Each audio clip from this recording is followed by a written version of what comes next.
इस वक्त की 4 बड़ी खबरें आपके सामने जल्दी से रख देते हैं। ट्रंप ने शांति समझौते का ऐलान किया है, यह बड़ी खबर, बड़ी जानकारी आपके साथ साझा कर रहे हैं। अमेरिका ईरान की जंग पर पूर्ण विराम क्या वाकई लग गया है? ट्रंप की पीस डील पर सवाल उठता हुआ नजर आ रहा है। समझौता या फिर रणनीतिक विराम है ये? दूसरी बड़ी खबर क्या है? समझौते पर आईआरजीसी का भी बड़ा बयान आया। ईरानी सेना के सामने यूएस इजराइल पूरी तरह से लाचार नजर आए, घुटनों पर नजर आए, यह बताने का प्रयास आईआरजीसी ने कहा। दुश्मनों के सामने हार स्वीकार, यानी दुश्मन हार स्वीकार करते हुए नजर आ रहे हैं। हार स्वीकार करने के अलावा उनके पास कोई विकल्प ही नहीं था, ये आईआरजीसी कहता हुआ नजर आ रहा है। यानी आप देखिए कि जैसी डील वाली बातें निकलकर सामने आई तो आईआरजीसी भी मजे लेता हुआ नजर आया। समझौते पर नेतन्याहू का भी बयान क्या है वो भी समझना बहुत जरूरी है। लेबनान पर समझौते से इजराइल बांधा नहीं, अब ये मंशा क्या कहती? लेबनान में ठिकाने से पीछे जो सेना है वो पीछे नहीं हटेगी। जो इजरायली सेना है जो अब तक पहुंच चुकी है वो वहां से पीछे नहीं हटेगी, ये भी क्लियर कर दिया गया। यानी हिजबुल्लाह के खिलाफ अब आप समझिए कि इजराइल की जो कार्रवाई है वो लगातार जारी रहेगी और इसकी वजह से डील वाला पेच जो है वो फंसता हुआ नजर आ सकता है। हालांकि 4 दिन का वक्त उसमें है, 4 दिन बाद वो पिक्चर भी क्लियर होती हुई नजर आएगी। लेकिन चौथी बड़ी खबर, ईरान की इजराइल को खुली धमकी है और कह रहे हैं कि अगर हमला नहीं रुका तो जवाब विनाशकारी होगा, इजराइल को कीमत चुकानी होगी, इजराइल का आर्थिक दम घोट देंगे, ईरान कह रहा है। लेकिन शांति समझौते पर ईरान की पहली प्रतिक्रिया क्या सामने आई है, यह बड़ी खबर आपको बता देते हैं। ईरानी विदेश मंत्री कासिम गरीबाबादी का बड़ा बयान सामने आया। फाइनल डील के लिए 60 दिनों में वार्ता होगी, यह बड़ी खबर निकलकर सामने आ रही है। ईरानी उप विदेश मंत्री का यह बयान है कासिम साहब का, कह रहे हैं फाइनल डील के लिए 60 दिनों में वार्ता होगी, यानी फाइनल डील। शांति समझौते को ईरान ने MOU का नाम दिया। लेकिन इन सब के बीच एक और बड़ी खबर आपके साथ साझा कर रहे हैं। ईरान से समझौते पर ट्रंप का एक और पोस्ट सामने आया है। यह इस वक्त की बड़ी खबर, ईरान से समझौते पर ट्रंप का एक और पोस्ट सामने आया है। कहा जा रहा है कि समझौते से पूरे इलाके में शांति होगी, यानी समझौते की बात सामने आते ही डोनाल्ड ट्रंप के तेवर बदल गए। शांति की बात कह रहे हैं कि समझौते से पूरे इलाके में शांति होगी। मतलब 4 महीने लग गए डोनाल्ड ट्रंप को यह समझने में कि समझौते से इलाके में शांति, 4 महीने बाद इनको समझ में आ रही। और सवाल किस पर उठा रहे हैं? कह रहे हैं कि पहले के सभी राष्ट्रपति समझौते में नाकाम रहे, हमने ईरान के साथ पीस डील जो है वो कर लिया। यानी अपनी वाहवाही और अपनी तारीफों का, कह सकते हैं अपनी तारीफों की पुल बांधते हुए नजर आ रहे हैं। खाड़ी में शांति के ढोल सुनाई दे रहे हैं, बज रहे हैं, लेकिन मिसाइलों की गड़गड़ाहट बता रही है दर्शकों की कहानी कुछ और है, स्क्रिप्टिंग कुछ और की जा रही है। एक तरफ ट्रंप ईरान से समझौते का दावा कर रहे हैं, कह रहे हैं कि सब कुछ क्लियर है, मान मनोबल हो गया है, सब बढ़िया। लेकिन दूसरी तरफ होर्मुज को लेकर कहानी सामने आती नाकेबंदी वाली। वो तस्वीर हमने आपको दिखाई है, कहा जा रहा है कि नाकेबंदी बैठा लिया जाएगा।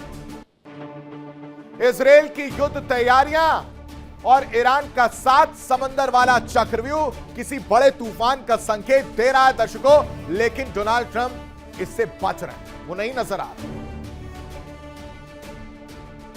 वो अपने मनमाफिक चश्मा पहन लिए हैं और उसी के अकॉर्डिंग जो देखना चाहते हैं वो देख रहे हैं। क्या जिनेवा की बातचीत सिर्फ दुनिया को दिखाने के लिए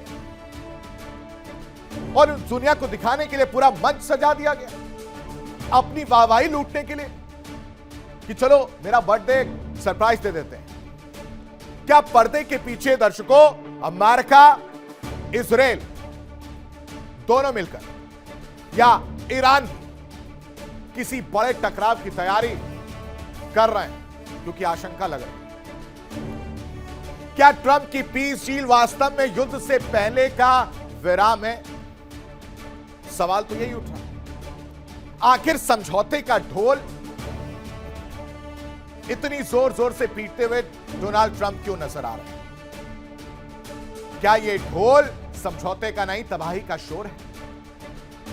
ट्रंप की पीस डील कोई सियासी दांव है, या फिर जैसा ट्रंप का मूड रहता है कि आज मेरा बर्थडे, एक गिफ्ट दे देते हैं, जन्मदिन पर डील का प्रचार? क्योंकि पहले तो आप धमकी दे रहे होते कि नहीं माने तो ये कर दूंगा, ये वाली शर्त नहीं मानी तो वो कर दूंगा, खत्म कर दूंगा, मिटा दूंगा, और उसके बाद बातचीत, और बातचीत में भरोसे वाली कहानी कि ट्रस्ट नहीं है, भरोसे का संकट लगातार देखने को मिला। युद्ध विराम जो हर बार टूटता हुआ नजर आया, सवाल उठता रहा। कई बार अपने बयानों से यू टर्न डोनाल्ड ट्रंप ले चुके हैं, लोकप्रियता घटती चली गई, सवाल उठते चले गए, नाराजगी इनके अपने ही देश में देखने को मिला, और उसी लोकप्रियता को बचाने की क्या यह कोशिश है दर्शकों, या दुनिया को शांति दिखाने, यानी अपनी छवि बेटर करने, अपनी इमेज सुधारने, ये कोई नया भ्रम, नया बबल जो है बनाने की कोशिश है? आखिर समझौते के पीछे छिपा खेल क्या है? कौन सा गेम खेलते हुए डोनाल्ड ट्रंप नजर आ रहे हैं? क्या यह सिर्फ टाइम टेकिंग स्टेप है? क्या यह सिर्फ समय खरीदने की चाल है? आखिर इसकी कहानी क्या है, वो आप इस रिपोर्ट से देखिए।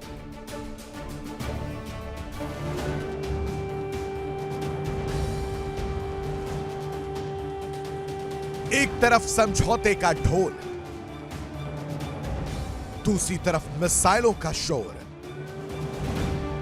ट्रंप का दिखावा या तबाही का ट्रेलर।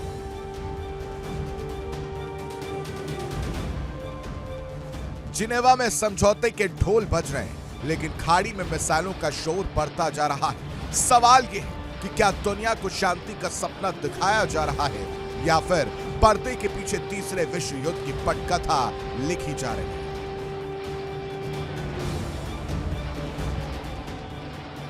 एक तरफ डोनाल्ड ट्रंप दावा कर रहे हैं कि वो ईरान के साथ नई डील के जरिए इतिहास रचने वाले हैं, दूसरी तरफ हॉर्मूज बारूद के ढेर पर बैठा है, तेल टैंकरों की सांसें अटकी हैं और इसराइल के फाइटर जेट लगातार युद्ध की आहट दे रहे हैं। क्या यह समझौता वास्तव में शांति का रास्ता है, या फिर समय खरीदने की एक खतरनाक चाल?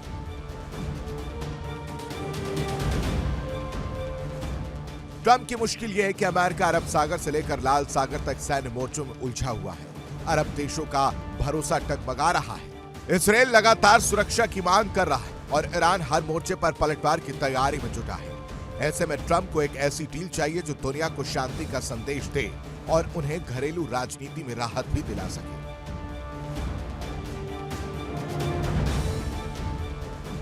लेकिन सबसे बड़ा रोड़ा है नेतन्याहू। इसराइल साफ कर चुका है कि ईरान के परमाणु कार्यक्रम को किसी भी कीमत पर स्वीकार नहीं किया जाएगा। यही वजह है कि नतांज, इस्फहान, बुशहर और बंदर अब्बास जैसे रणनीतिक ठिकाने संभावित निशानों की सूची में बताए जा रहे हैं। अगर इसराइल ने हमला किया तो पूरा मिडिल ईस्ट आग के समंदर में बदल सकता है।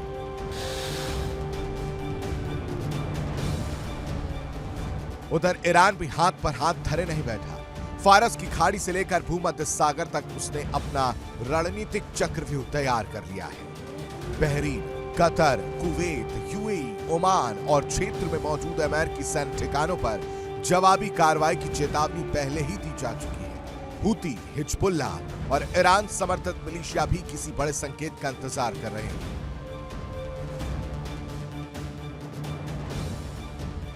सबसे बड़ा सवाल यह है कि अगर समझौता इतना मजबूत है तो फिर होर्मुज में तनाव क्यों? अगर शांति इतनी करीब है तो फिर मिसाइलें क्यों तैनात हैं? और अगर भरोसा कायम हो चुका है तो ईरान के नेता अमेरिका पर खुलेआम विश्वास क्यों जता रहे हैं?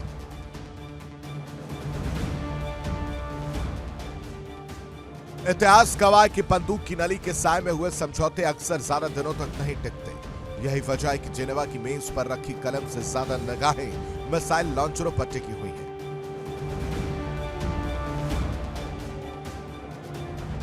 कहीं ऐसा तो नहीं कि दुनिया को शांति का पोस्टर दिखाया जा रहा है जबकि पीछे युद्ध की फिल्म शूट हो रही है। कहीं ऐसा तो नहीं कि ट्रंप जिस डील को अपनी सबसे बड़ी कूटनीतिक जीत बता रहे हैं वही आने वाले समय में मिडिल ईस्ट के सबसे बड़े विस्फोट की वजह बन जाए।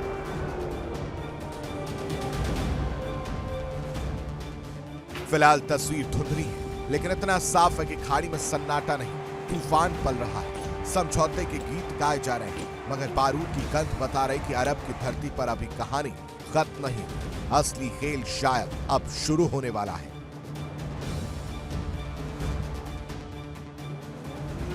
Bureau report, India daily 24/7।